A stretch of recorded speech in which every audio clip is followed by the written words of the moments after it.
começando com a questão eleitoral, acho que vale a pena a gente ter um parâmetro de análise nesse momento. Então, o que eu trouxe aqui é os resultados em primeiro turno da eleição presidencial desde 89 e pegando desagregado pelas forças políticas que estavam por trás, né? Entre as duas maiores forças, a chamada terceira via e a soma do primeiro com o segundo colocado, né? O nível de polarização dessa disputa presidencial. Por que eu estou chamando a atenção para essa figura? Se a gente olhar, com exceção de 89, e talvez ali no auge de 2006, uma campanha muito polarizada, e aí eu não me refiro à radicalizada, né? Me refiro ao protagonismo de duas forças políticas. O que a gente tem é que, se a gente olhar em voto válido, é uma relativa estabilidade do tamanho dessas forças políticas, independente de quem foi o candidato nesses diferentes pleitos. Eu chamo a atenção para esse ponto, porque se a gente olhar as pesquisas de intenção de voto, elas estão até um pouco superestimadas, ou, na verdade, já está tudo mais ou menos no lugar entre o tamanho da primeira e da segunda força, né? Lula e Bolsonaro, no caso que a gente espera para 22. Então, quando a gente pega as pesquisas de intenção de voto, basicamente, o Lula tem que estar aí mesmo. Assim, não tem uma expectativa de muita variação e, na verdade, essa correção é até mais uma correção para essa segunda força, no caso, Bolsonaro em 22, chegar mais ou menos onde costuma ter. E acho que esse é um movimento que está acontecendo, né?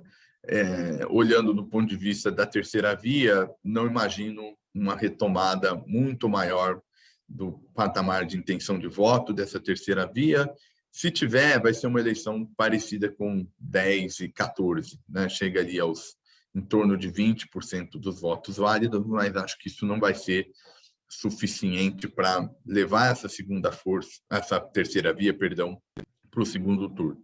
Então, a eleição de 2002 é a eleição que mais pareceu com uma eleição equilibrada, né? Que a gente tinha alguma incerteza relevante sobre quem estaria no segundo turno, né? Ali foi o Serra versus Garotinho em 2002. Tá?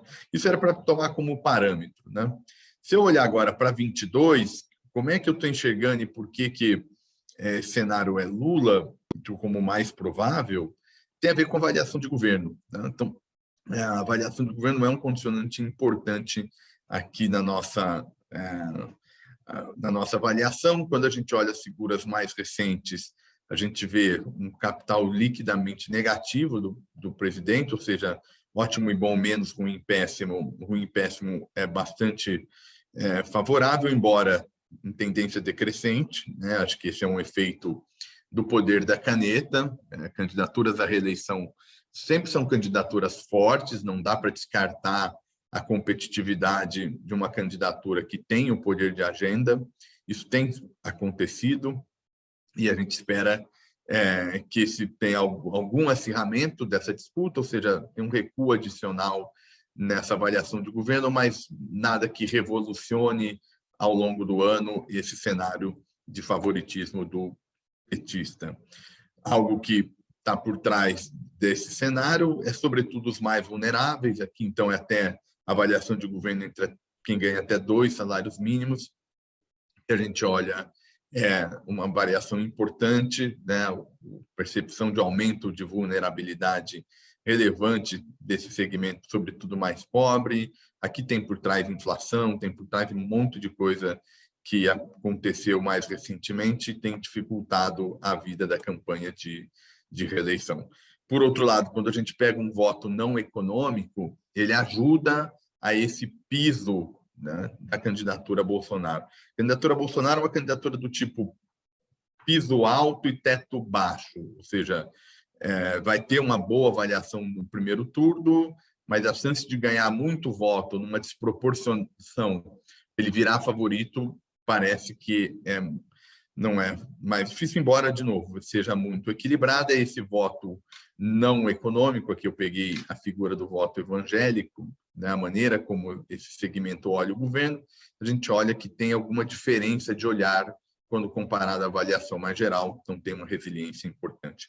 Não esperamos muita mudança mais para frente, as pesquisas mostram um quadro muito cristalizado de intenção de voto, né? Então, e sobretudo Lula e Bolsonaro. Então, o eleitor lulista e bolsonarista é um eleitor mais convicto, o que mostra que dificilmente tem uma virada com essa terceira via, mesmo num cenário dela saindo mais unificada. São dois nomes que têm o recall alto, já tem uma imagem entre os eleitores, difícil a campanha fazer uma revolução nessa preferência de intenção de voto, ao menos que tivesse um choque muito grande em termos econômicos, um choque negativo, para tirar essa candidatura bolsonarista do segundo turno, algo que não está no cenário mais provável. Um ponto agora, passando para essa questão mais política, eu coloquei essa figura como uma maneira de fazer uma provocação, numa ideia de que, olha, dificilmente a gente tem um cenário econômico consistente se a gente não tiver uma gestão política importante, né? Aqui eu coloquei figuras de diferentes momentos históricos, com um atributo em comum. Elas não organizaram o que a gente chama de presidencialismo de coalizão. E o destino delas não foram nada ambiciosos. Na nossa leitura, não teve um impeachment no governo Bolsonaro, que basicamente o governo abriu mão desse poder de agenda, abriu mão para os líderes na Câmara e no Senado, então foi um pacto para evitar o mal maior, mas em termos de dinâmica reformista se perdeu muito, e isso tem a ver com a gestão do presidencialismo de coalizão. A gente olha isso como fundamental, olhando mais para frente. Por que eu estou chamando a atenção para esse ponto? Se a gente pegar a janela partidária agora, o que os partidos fizeram e como é que isso afeta a governabilidade, o que isso está dizendo sobre o cenário prospectivo, o que a gente viu que a campanha bolsonarista foi uma campanha importante, o PL, o partido que o presidente se filiou, foi aquele que mais ganhou em termos de cadeira, então mostrando um ponto importante, a força desse governo, do poder da caneta. Então a gente não vê esse poder desmanchando, vai ser uma candidatura competitiva. Quando a gente olha o tamanho dos partidos e como é que vai ser a coalizão futura, o que a gente olha é que tem caído o apoio dos partidos mais tradicionais. Então, se a gente pega a soma de MDB, DEM, PSDB e PT, que foram os maiores durante um longo período, a gente vê que o tamanho relativo deles vai caindo. Isso aqui é o número de cadeiras na Câmara dos Deputados, né? Ao longo do tempo, isso tem diminuído de forma muito relevante. Ou seja, essa gestão do presidencialismo de coalizão está mais difícil, né? Por isso que ela vai ser chave para a reforma para o próximo mandato. Olhando o que é coalizão de cada dessas opções eleitorais, o tamanho delas, né? Se eu pegar os partidos que já sinalizaram que vão estar apoiando, seja Lula, Bolsonaro, seja a terceira via ou o Ciro, se eu olhar o tamanho deles, eu coloquei o histórico para vocês verem ao longo do tempo, mas se a gente olhar agora na coluna de 22, o tamanho dessa coalizão. Então, a coalizão lulista, por exemplo, nesse momento, tem 111 cadeiras na Câmara dos Deputados. Por que eu estou chamando a atenção desse ponto? Justamente para uma ideia de que, no eventual governo do PT, muito embora seja um discurso nesse momento de muita radicalidade em relação a alguns pontos da agenda econômica, dificilmente vai ser um governo de esquerda de fato, né? Quando a gente olha a esquerda, que é com Lula hoje, está tendo 111 cadeiras. Se eu colocar o PDT, que vai apoiar o Ciro, mas não deve ter um bom desempenho, e que eventualmente se una à candidatura Lula, a gente está falando em termos de 130.